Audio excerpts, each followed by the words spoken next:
Hello everyone, welcome back to my channel on प्राचीज़। आज की इस वीडियो में हम ये कॉर्ड सेट बनाएंगे जो कि डेनिम का है। और इस डेनिम कॉर्ड सेट में दो पैटर्न्स बने हुए हैं। जो ऊपर की टॉप है वो कॉर्ड सेट है और नीचे का पैंट जो है वो कार्गो पैंट है। तो हम इसी की कटिंग और स्टिचिंग देखेंगे आज। ये वीडियो का पार्ट 1 है जिसमें कि हम टॉप की कटिंग और स्टिचिंग देखेंगे। और इसके कटिंग और स्टिचिंग में सबसे पहले हमें पैटर्न कट करना होगा। तो चलिए हम अपनी वीडियो को स्टार्ट करते हैं।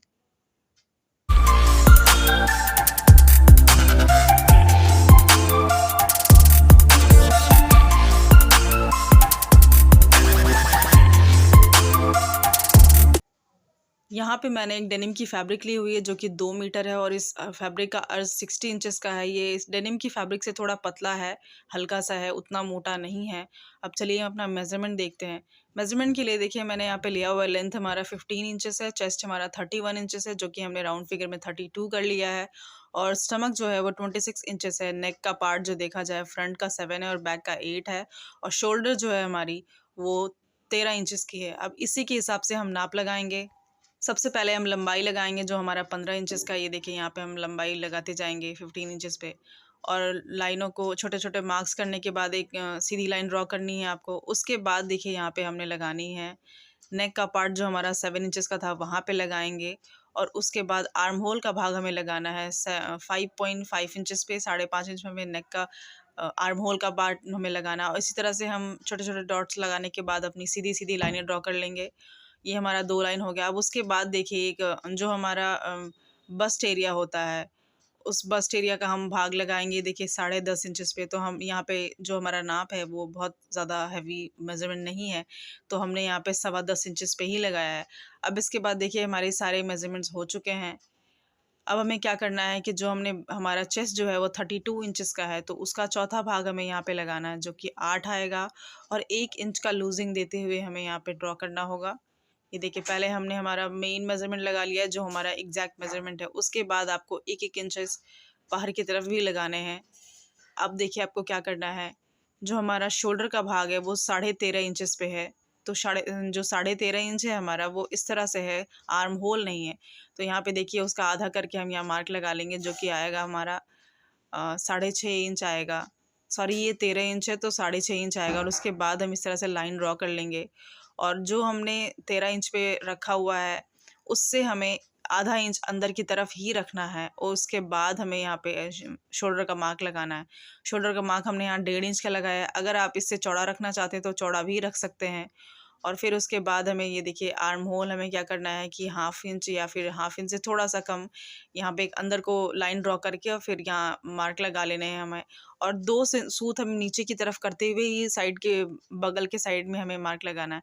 उसके बाद देखिए हमने जो 7 इंचेस पे नेक का मार्क लगाया था उसको ड्रॉ करेंगे। और इस तरह से हमने 5 शेप का एक गला ड्रॉ किया है। और साइड में हमें आधा इंच हमने छोड़ा हुआ है, ऐसे ही स्ट्रेट करके छोड़ा हुआ है, उसको शेप नहीं दिया है। अब उसके बाद देखिए यहाँ पे 3.5 इंचेस पे हमने यहाँ पे एक मार्क लगाया जो कि हमें बस्ट एरिया का कटिंग करना है। तो उसके लिए देखिए 3.5 इंचेस से हमें जो हमने 10.5 इंच पे मार्क लगाया था उस एरिया पे हमें रख के और नीचे की तरफ हमें लगा लेना होगा। और नीचे से हमें 1-1 इंच पे डार्ट के लिए एक निशान लगाना होगा। उसके जस्ट ऊपर से हमने एक निशान लगाया है गले के साइड से, उसमें हमें आधे इंच से थोड़ा कम कम पे मार्क लगाना है। और उसके बाद हम इस तरह से ड्रॉ कर लेंगे। और नीचे से हम यहाँ 3 इंच को फैब्रिक को बढ़ाएंगे, यानी पेपर को 3 इंच बढ़ा के रखेंगे। और इस तरह से हमें नीचे बढ़ाना है, इसलिए हम इसकी कटिंग को ध्यान में रखते हुए ही करेंगे। तो चलिए अब हम इसकी कटिंग देखते हैं। जैसा जैसा हमने पैटर्न ड्रॉ किया है उस पैटर्न के अकॉर्डिंग अपनी ये पैटर्न की कटिंग कर लेंगे। और एग्जैक्ट आपको उसी तरह से कट करना है। यहाँ पे देखिए मैंने 2 सूत यहाँ पे छोड़ा हुआ है। उसके बाद हम यहाँ पे गले की कटिंग कर रहे हैं। और उसके बाद हम इसके फैब्रिक की कटिंग करेंगे। सबसे पहले हम अपने पैटर्न को रेडी कर लेते हैं। अब देखिए हमने यहाँ पे आर्म होल कट कर दिया। उसके बाद जो हमने डार्ट्स लगाए थे, डार्ट्स के निशान, उसी तरह से हमको डार्ट्स के निशान को भी कट करके निकाल लेने होंगे। और ये देखिए यहाँ पे इस तरह से हमने स्ट्रेट कट कर दिया। जो हमने नीचे की तरफ आधे-आधे इंचेस पे हमने यहाँ पे लगाया था, 1-1 इंचेस पे। अब इसके बाद देखिए दोनों पॉइंट्स को एक साथ रखने के बाद नीचे से हम डार्ट को जॉइन करेंगे। और फिर उसके बाद देखिए हमें यहाँ पे एक शेप ड्रॉ करना होगा। इस तरीके का शेप हम देखिए कट कर लेंगे। और जहाँ से हमने हमारा शुरू हो रहा है फिटिंग का नाप, वहाँ के फिटिंग के नाप तक हमें शेप को ड्रॉ करके ले जाना होगा। और फिर देखिए इस तरह से हमारा पैटर्न कट हो जाएगा। फिर गले के भाग को भी देखिए इस तरह से रख के बराबर, और गले को भी थोड़ा सा हम शेप दे लेंगे और शेप दे के इसको भी कट कर लेंगे। और ये जो हमारा फ्रंट पार्ट है ये हमारा कट के रेडी हो चुका है। ये देखिए इसी तरह से हमने अपना पैटर्न कट किया है और ये हमारा पैटर्न कट के रेडी हो चुका है। अब हमें बैक साइड में भी उसी तरह से कट करना है जिस तरह से हमने मार्क लगाए हुए थे, लंबाई के निशान और आर्म होल के निशान। उसके बाद नेक का मार्क हमने फ्रंट पार्ट में 7 इंचेस लगाया था, लेकिन हमें बैक पार्ट में 8 इंचेस को लगाना है। उसके बाद बस्ट एरिया को भी हमें उसी तरह से लगाना है और सेम टू सेम आपको कटिंग कर देनी है। देखिए यहाँ पे हमने आगे के भाग में जो हमारा आर्म होल था उसको हमने 2 सूत अंदर की तरफ ड्रॉ किया था, लेकिन इसमें हमें नहीं करना है क्योंकि ये हमारा बैक पार्ट है। फिर उसके बाद यहाँ देखिए आधे इंच से थोड़ा-थोड़ा कम पे हमें बैक साइड के डार्ट को लगाना है और इधर की कटिंग जो है वो हमें एकदम स्ट्रेट करनी है, कोई शेप नहीं देना है। तो जिस तरह से हमने सीधा पैटर्न ड्रॉ किया है उसी तरह से आपको सीधे-सीधे से कट कर लेना होगा। और ये देखिए हमने यहाँ पे अपना आर्म होल ड्रॉ कर लिया है। बैक साइड का गला जो है हमारा वो चौकोर गला है, तो आप चाहें तो आप इसको बदल भी सकते हैं, राउंड भी कर सकते हैं या फिर आपकी मर्ज़ी का जो भी आप गला रखना चाहें आप रख सकते हैं। ये देखिए इस तरह से हमने यहाँ पे कट कर लिया है और ये हमारी बैक साइड की भी कटिंग ऑलमोस्ट रेडी हो चुकी है। ये देखिए हमने यहाँ पे इसको कट के रेडी कर लिया है।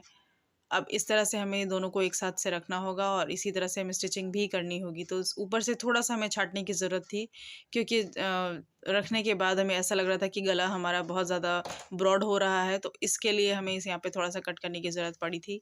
अब देखिए हमें क्या करना है, ये हमारा फ्रंट और बैक दोनों कटिंग हो चुकी है। उसके बाद हमें फैब्रिक पे कट करने के लिए सबसे पहले हमने फैब्रिक को उल्टा कर लिया है और डबल भाग में रखा है। और जिस तरह से हमारा पैटर्न था सेम टू सेम हमें उसी तरह से रखना है और पैटर्न से आपको कपड़े को कट करना होगा थोड़े से सीम अलाउंसेस छोड़ने के बाद। यहाँ पे देखिए मैंने 2 सूत या 3 सूत के लगभग मैंने यहाँ पे सीम अलाउंस लिया है। आप उतना ही लें जितना कि आप सिलाई के अंदर मार्जिन रखते हैं और सिलाई में अगर आपको ज़्यादा मोड़ने की आदत है तो आप थोड़े से ज़्यादा लें और इस तरह से रख के पैटर्न को चारों तरफ से आपको थोड़े-थोड़े से मार्जिन देते हुए, सीम अलाउंसेस देते हुए इस तरह से ड्रॉ कर लेना है। ये देखिए मैंने यहाँ पे ड्रॉ कर लिया है और जो साइड वाला भाग होता है मोस्टली ऐसा होता है कि बहुत लोगों को थोड़ी मार्जिन चाहिए होती है टॉप में कि थोड़ी अगर साइज़ बढ़ भी जाती है तो उनका टॉप बर्बाद ना हो। तो हमने यहाँ पे थोड़ी सी मार्जिन दी हुई है साइड में।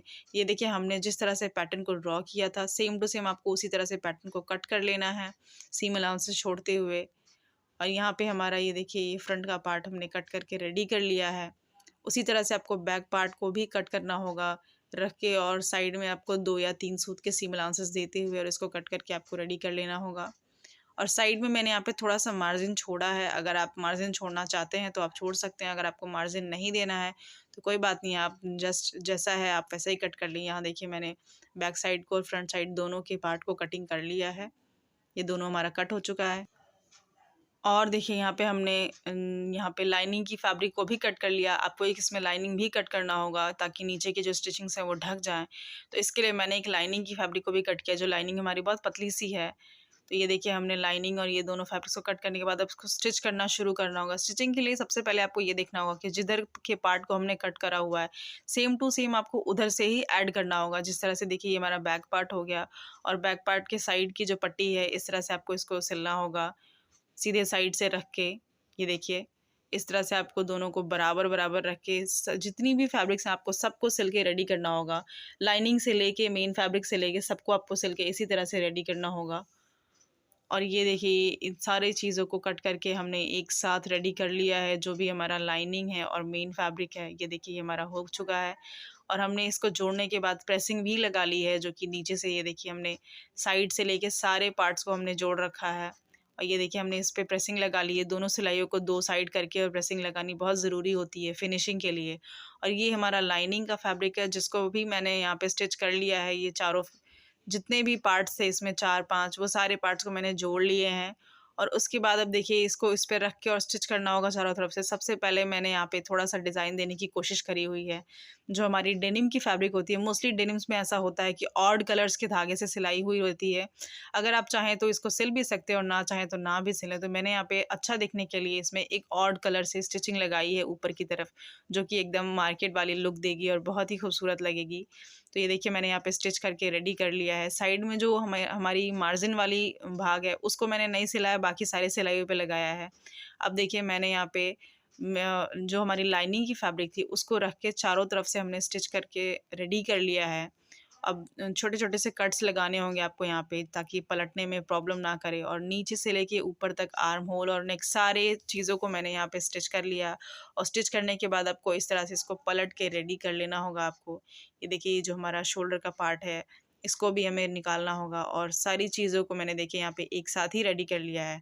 अब इसके बाद आपको क्या करना होगा कि ऊपर से देखिए यहाँ पे एक सिलाई लगानी होगी, और शोल्डर को जॉइन करते हुए आपको सिलाई लगानी होगी। ये देखिए, इस तरह से हमने शोल्डर को जॉइन करना है, और शोल्डर को जॉइन करने के बाद आपको एक सिलाई लगानी है।